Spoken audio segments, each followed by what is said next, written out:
আওয়ামী লীগের নেতা কর্মীদের সেকেন্ড হোম হচ্ছে রাজপথ। আজকে দেশের লক্ষ লক্ষ নেতা কর্মীরা এই হাড় ভাঙা শীতের মধ্যে তারা ঘরে বসবাস করতে পারছে না। আজকে আমাদের দলের লক্ষ লক্ষ নেতা কর্মীরা জেলের মধ্যে মানবেতর জীবনযাপন করতেছে। যতদিন ওরা পাচ্ছে, প্রতিদিন আমাদের দলীয় ভাবে দেশের সাধারণ জনগণ সহ প্রতিদিন কোথাও না কোথাও লাশ পাওয়া যাচ্ছে, কেউ না কেউ মারা যাচ্ছে।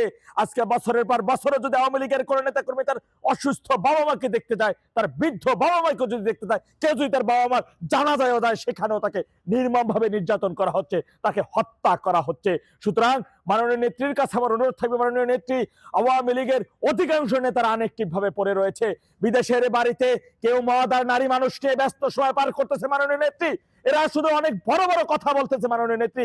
আমি দেখেছি ছাত্রলীগের যে প্রতিষ্ঠা বার্ষিকী যে কল আপনি সেখানে আসছেন, অধিকাংশ নেতা আপনাকে শুধু তেল দিয়ে তেলবাস গুলারা যেভাবে কথা বলতেছিল, এই কথাগুলো কোনো বর্তমান প্রেক্ষাপটের সময় সাপেক্ষর বিষয়গুলো সেই কথাগুলো ছিল না। হাতে গোনা মাত্র দেখেছি রব্বানী ভাই এবং সিদ্দিক নাজমুল ভাই কিছু যুগোপযোগী তারা কথা, যে কথাগুলো বলেছেন সেই যুগোপযোগী কথা বলেছেন। নাজমুল ভাই তিনি বলেছেন দেশে যাওয়ার জন্য, তিনি বলেছেন আপনি সেই নির্দেশনা দেন সকল শ্রেণীর নেতা কর্মীদের। মাননীয় নেত্রী শুধু তাই করলেই হবে না, আমাদের তার পাশাপাশি মাননীয় নেত্রী আওয়ামী লীগের নেতৃত্বে যে সকল আনএক্টিভ নেতাগুলো, যাদের অদূরদর্শিতার কারণে, যাদের দুর্বল নেতৃত্বের কারণে আজকের আওয়ামী লীগের এই পরিণতি হয়েছে, তাদেরকে আপাতত দূরে রেখে দিন মাননীয় নেত্রী।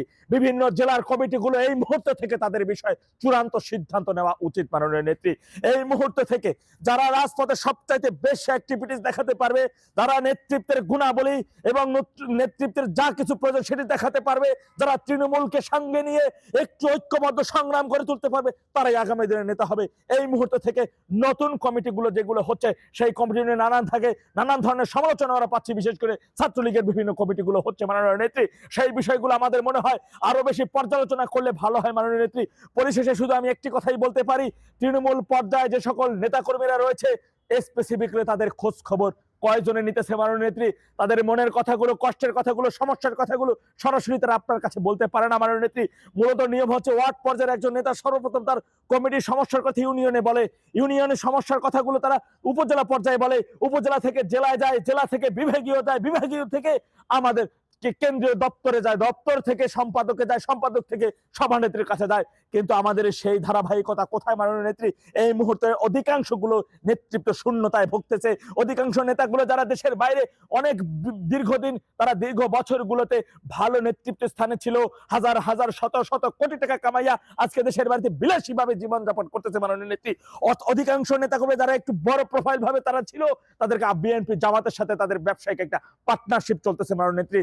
তারা তাদের সাথে ব্যবসায় যেহেতু পার্টনার, তারা ভাবে কখনো চাইবে না খুব শীঘ্র আওয়ামী লীগ ঘুরে আসুক কিংবা দেশের বর্তমান পরিস্থিতি থেকে একটু ভালো দিকে যাক, তারা সেটা চাবে না, কারণ তাদের সাথে তাদের ব্যবসায়িক পার্টনারশিপ চলতেছে মাননীয় নেত্রী। সেই সকল নেতাদের তালিকা করতে হবে মাননীয় নেত্রী, তাদেরকে দূরে রাখতে হবে মাননীয় নেত্রী। আমাদের শুধু নির্বাচন বর্জন না, যে কোনো মূল্যেই হোক না কেন এই নির্বাচনের প্রতিরোধ গড়ে তুলতে হবে।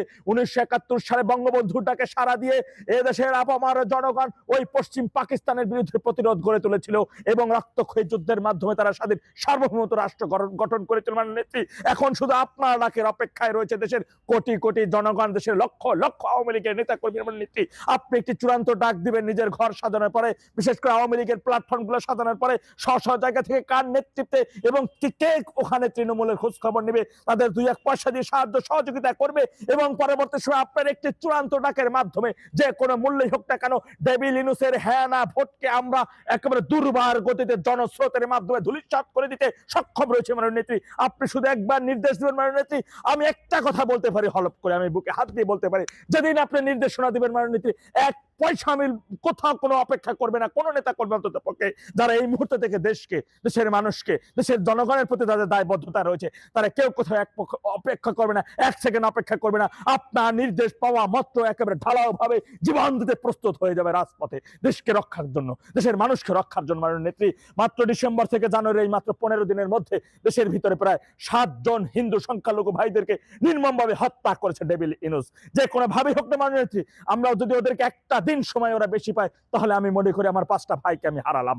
ওরা যদি একটা দিন সময় পায়, তাহলে আমি মনে করি যে জেলের মধ্যে আমার ভাইরা খুবই আরো বেশি রকম নির্যাতনের শিকার হচ্ছে। একদিনের বিষয়, কখন জানি আবার খবর আসে জেলের ভিতরে অমুক নেতার মৃত্যু, অমুক নেতা মারা গেছে জেলের মধ্যে, এই খবরটার জন্য আতঙ্কিত থাকে মাননীয় নেত্রী। সুতরাং আমাদের যা কিছু করার হাতে খুব সময় কম, অল্প সময়ের মধ্যে আমাদের করতে হবে। শুধু আপনার একটি চূড়ান্ত ডাক, আপনার একটি চূড়ান্ত ডাকই হবে আমাদের চূড়ান্ত বিজয়। আপনার একটি চূড়ান্ত ডাকই হবে বাংলাদেশের জনগণের চূড়ান্ত বিজয়। যে কোনো মূল্যেই হোক না কেন, দেশের জনগণ এখন উন্মুখ হয়ে আছে এই দখলদার ডেভিল ইনুস গং, এই দেশ বিরোধী, স্বাধীনতা বিরোধী এবং স্বাধীনতার পক্ষে মব সন্ত্রাসীদের হাত থেকে বাংলাদেশের জনগণকে, বাংলাদেশের মানচিত্র রক্ষা করার জন্য দেশের কোটি কোটি জনগণ উন্মুখ হয়ে আছে। শুধু আপনার একটা চূড়ান্ত ডাকের অপেক্ষা।